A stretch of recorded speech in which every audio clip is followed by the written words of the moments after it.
Hey everyone, welcome to another edition of the SoCal Sports Dudes podcast. Jason Wynn here. Today I wanted to talk a little bit about the NBA. So far before we get there, Happy New Year's, everybody. Today's the 31st of December, so tomorrow will be a new year. So I hope everyone's looking forward to a productive 2023. Happy New Year to everybody out there. So I just wanted to do a little New Year's edition of SoCal Sports Dudes for you guys.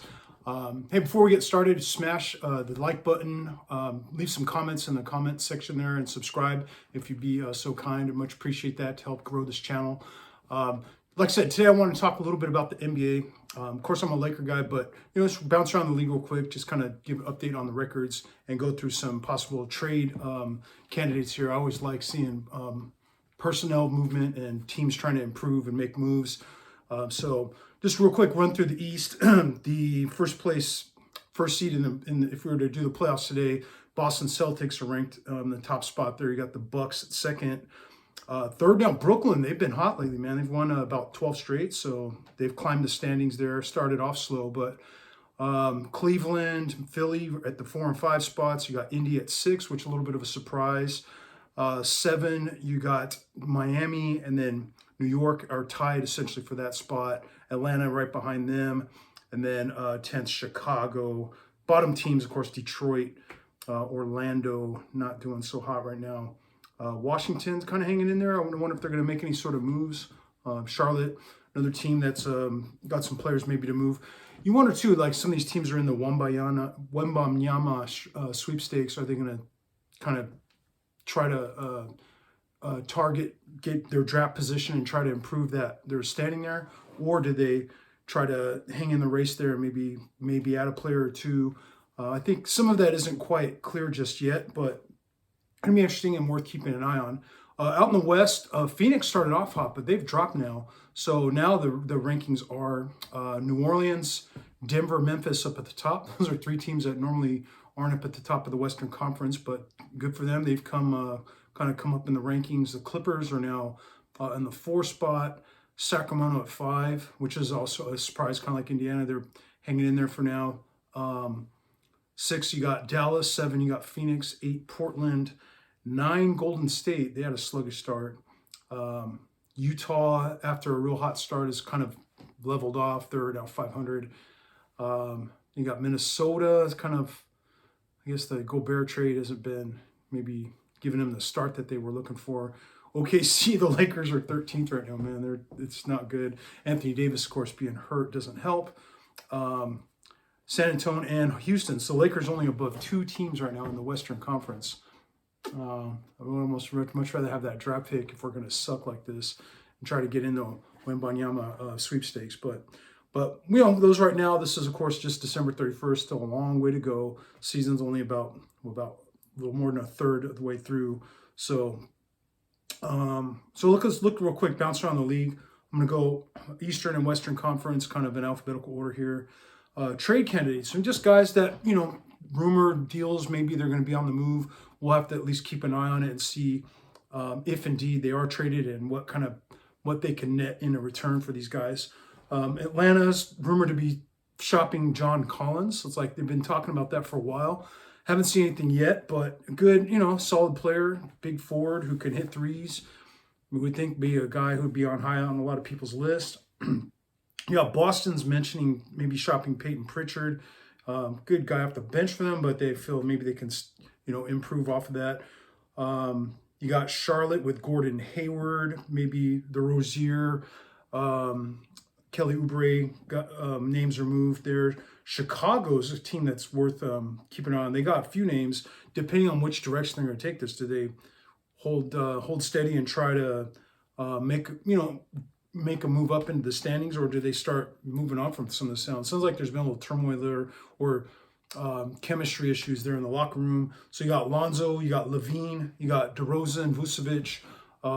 Do one or more or multiple people of those guys get moved out? We'll have to see.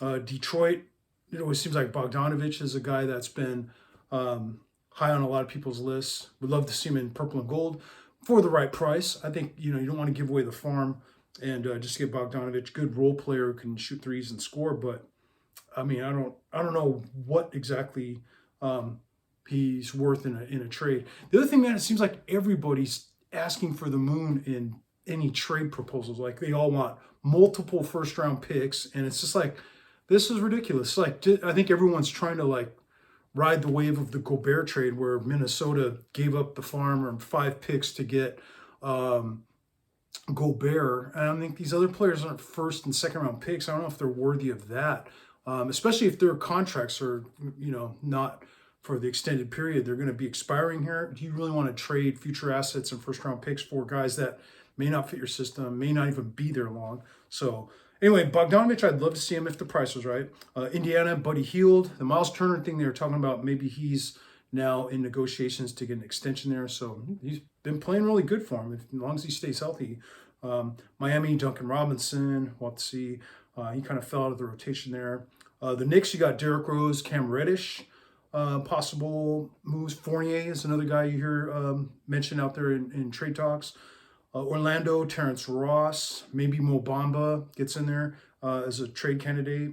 You got Philly talking about Tobias Harris. That was a couple years back they signed him. I thought they should have just kept Jimmy Butler, but they gave that money to Harris. But now we're seeing, okay, Harris is maybe expendable. They're, obviously Embiid and try to keep Harden, but other than that, I think you could fill in around that. Now Maxi's coming up, so maybe they need to open up some money to keep some of these guys as well. Toronto, Thad Young's been a guy who's moved around the league, but always a valuable player off the bench. Washington, Kyle Kuzma, a guy I've never wanted to get rid of, and we traded him for Westbrook, who's and now we're seeing Kuzma's blossoming. I think he's getting the attention of a lot of GMs out there who would love to add him to their team.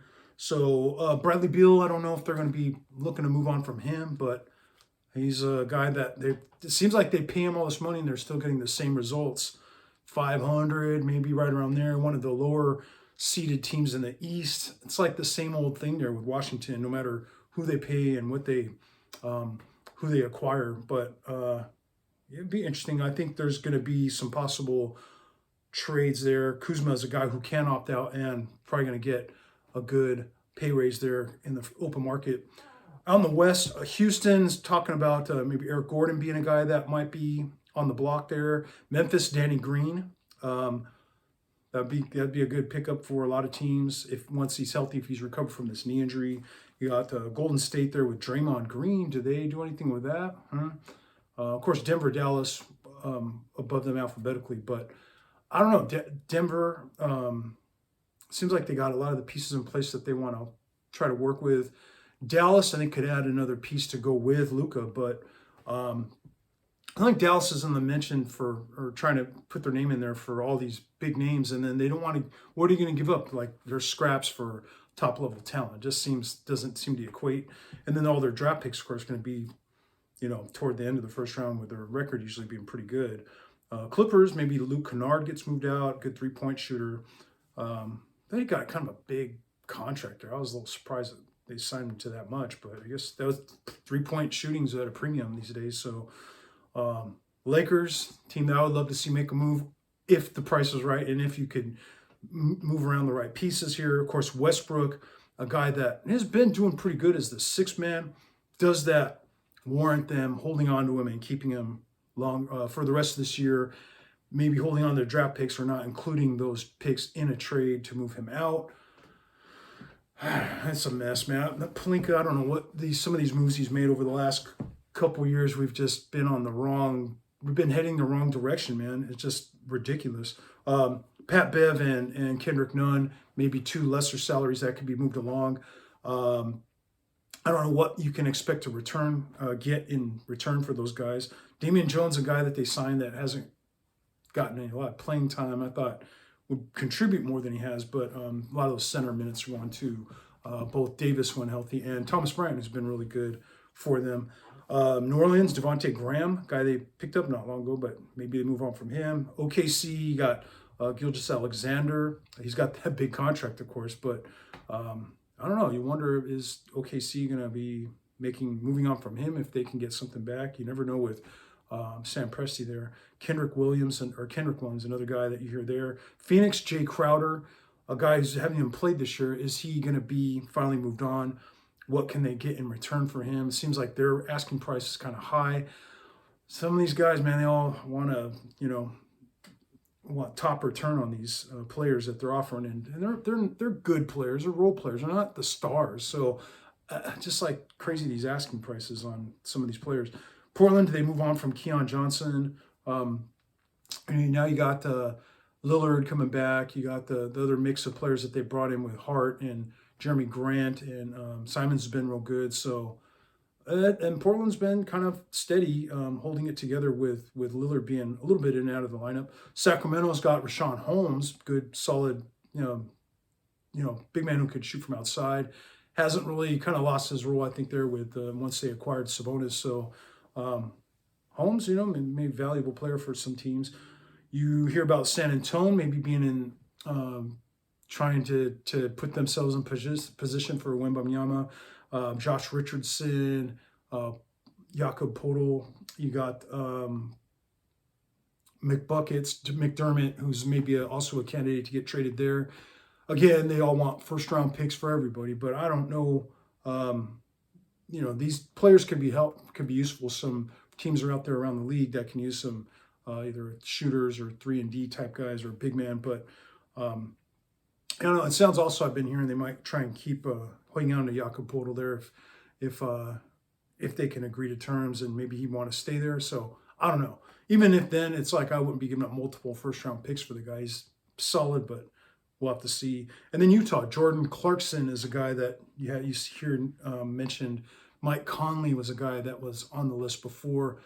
They looked like they were just selling off the team there to put themselves in position to be at the top of the lottery. But that quick start they had, they've been surprisingly competitive. Markkanen's playing really good. You got the Clarkson Conley combo, and they've been I think been overachievers thus far. And does that change their approach of, do they want to continue to compete or try to make a run of this, or do they say, all right, let's start selling some of this off and slide in the standings a little bit so we can get in better shape to make a top draft pick. So anyway, I just wanted to share that with you guys today, New Year's edition here. So we'll keep an eye on the NBA as it comes along. I appreciate you guys tuning in, and we'll see you again soon. All right, bye.